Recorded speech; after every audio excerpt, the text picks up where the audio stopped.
ఈ దీనిలో నేను ఉంటుండగా ఇది ఎట్లా అని బిల్లింగ్ కౌంటర్కి వెళ్ళి అడిగానండి. మాకు పైనుంచి ఫోన్ వచ్చిందండి, మీరేమో ఆందోళన పడకండి అన్నారండి. పైనుంచి ఫోన్ అనే దగ్గర ఎవరు చేస్తారు అనేది నాకు తెలియలా. సరే 3 days ఇట్లా అయిన తర్వాత డాక్టర్స్ వచ్చి వెళ్తున్నారు, చూస్తున్నారు.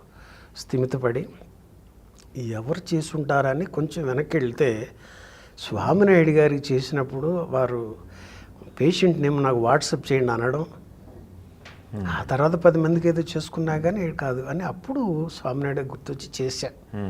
అప్పుడు చెప్పారండి, అన్నయ్య గారి దృష్టికి తీసుకెళ్ళామండి, చిరంజీవి గారి దృష్టికి.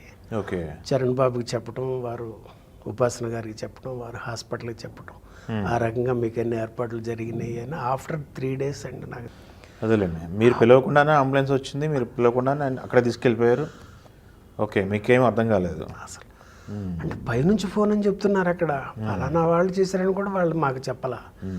ఆ దీనిలో అలా జరిగేపాటికి ఇక కాస్త ఇక భగవంతుడు నాకు ఈ రూపంలో చేస్తున్నాడా అని ఇక అన్నయ్య